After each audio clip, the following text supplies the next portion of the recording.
long-term success. This relationship is meant to last longer than simply the onboarding period, and I'm sure that we could do an entire podcast or a few on what breeds long-term success within this relationship. But there's two things from the book that I thought was really podcast-friendly content and easy to kind of work through and give people some real concrete value quickly. One is the 5 rules, and the other is IDS. I'm not sure which one of those you want to bang off first. Well, I mean, the 5 rules, we talked about structure. Remember when I talked about they're wired differently, naturally friction. We're trying to put structure around that to blend that friction into a positive, powerful force. So the 5 rules, we've kind of talked about them.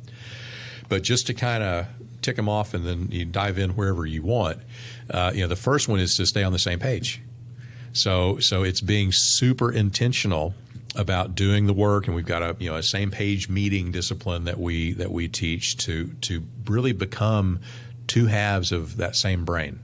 So we do different things, but you understand where I'm coming from, I understand where you're coming from, and we really a same page integrator put in a situation is going to make a decision, give direction, much like if the visionary was right there in their ear, because they already know what the visionary would think. And they're going to consider that in the context of whatever decision it is that they're forced to make. So that's the first rule. Second one is no end runs. So that's this thing about going around the integrator, whether it's someone coming around the integrator to go to the visionary directly, or whether it's the visionary doing what I call tampering, where they swing around the integrator and they go down into the organization and they give direction and make decisions there. Both are very detrimental to your integrator's ability to be successful, because that first end run you mentioned is literally just, I didn't like the answer I got from mom, I'm going to go to dad. Sometimes it's just a habit. I've been going to dad forever. Mom was never here. Because they're used to just the visionary. Yeah. Right. The integrator might be the new kid on the block. So don't assume bad intent. Okay. There are old habits that will take a little time, but when it does happen, you got to call it out. And we want that visionary to teach them what we call the question. And the question is, when someone comes to them, is are you going to tell Benji or am I going to tell Benji? Because somebody's got to tell Benji. And so now all of a sudden I'm sitting there in your office. I'm like, oh crap, I forgot. I was supposed to go talk to him. And so now it's awkward for me. So I'm probably not going to do that anymore. Right? And so when we see the visionary commit to using that question, then you typically 30 days you dry that side up. And then same thing for the visionary. When it happens, integrator visionary, you really want me to be successful, right? You got to stop doing that. I want you to talk to him all you want, but please, you cannot give direction or make decisions, because that unwinds everything you brought me here to do. That's my job. Yeah, exactly. Right? What's the third rule? Third rule is the integrator is the tiebreaker. So we talked about that. So when the leadership team is at odds, they can't sort it out. The integrator swings in, hears both sides of the argument in the context of the greater vision, and makes the call so we can get unstuck and be moving forward again. Fourth one is that, you're an employee when working in the business. So an owner, this is the owner-employee rules of the game, we call it. So owners think that they have a right to be an employee in the company, and they do not. What do you mean by that?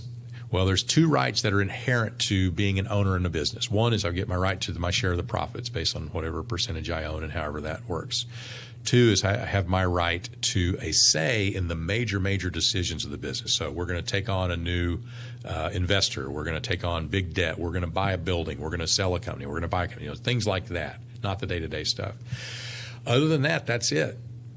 And so there's because of this assumption that I have as an owner a right to be an employee in the business, we get owners that show up in the business. They sit somewhere in the accountability chart, and then somebody tries to hold them accountable or give them direction or make a decision they don't like, and they reach in their back pocket and they pull out this owner card and they throw it down and they go, yeah, that doesn't apply to me. I'm an owner. Interesting. And then everybody kind of sits back and goes, well, this is all just smoke and mirrors then. This isn't even real. Why are we even doing this?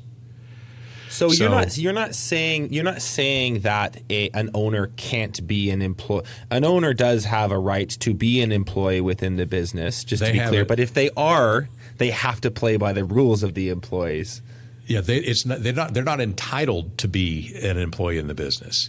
They have an opportunity, just like anybody else we might hire, to be considered for a role in the business.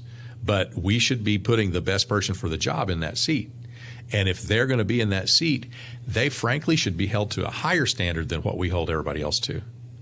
They've got to play they got to play to our core values. They got to, what we call GWC that seat. They got to really be wired for it and want it and be able to do it at the level it needs to be done and be held accountable for that, just like anybody else. So I would see this happening a lot during this growth zone when you're sort of in this small to mid-size range and your business is big enough that you have a visionary integrator dynamic and you are focusing on those big picture decisions, but it's not at the size where you don't actually play some core functions in the business.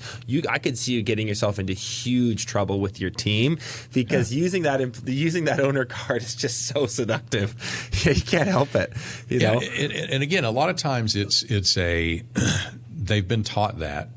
They saw somebody else doing that. It's just always been that way. So they don't even really think about the consequences of it. But when it comes down to it, it's a choice of what's more important to you as an owner. Is your individual ego the most important thing? Or is the success of this business? And it's a tough one. And people wrestle mightily with that decision because they think they want what's best for the business, but boy, they just can't give up. I don't want somebody to tell me what to do. So that's the fourth. What's the fifth rule? The fifth one is to maintain mutual respect. So, this is about being eye level between that visionary integrator relationship. So I can't consider as visionary, I can't consider my integrator as something less than me. The integrator is not my minion. They're not there to do whatever I ask them. They're really more like my partner. And so I need to see them that way, and that integrator needs to see themselves that way, and they've got to be strong enough to lean back on me because a strong visionary will just mow down a weak integrator, and they'll just run over them, and they'll just do whatever they want.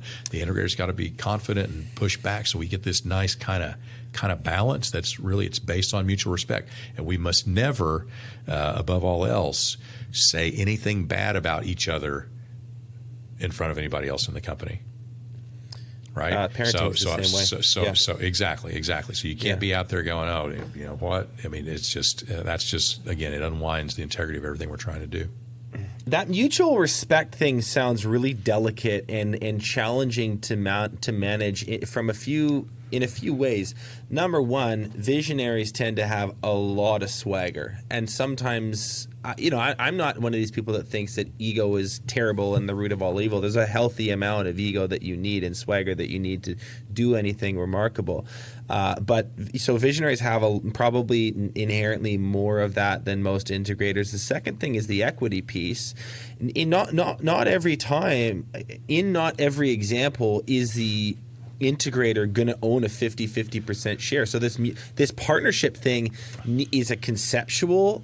It's not actually that's not actually the case on the cap table. So do you have any thoughts around how to just do that well? Because I know there'd be a lot of visionaries who listen to this go, this all sounds great, I love it, sounds good, but then they get there and a year later they do the mowing down thing that you mentioned. So I would say it's the very rare thing when that integrator is your certainly 50-50 part. I mean, it happens, but the comp for the integrator seat is all over the place. Sometimes there's equity, sometimes there's not. It's all different levels. Again, it has to do with the situation that you're in. Listen, if you like that clip, you can watch the full episode by clicking here. If you're not yet subscribed, you probably should be, and you can do that by clicking right here.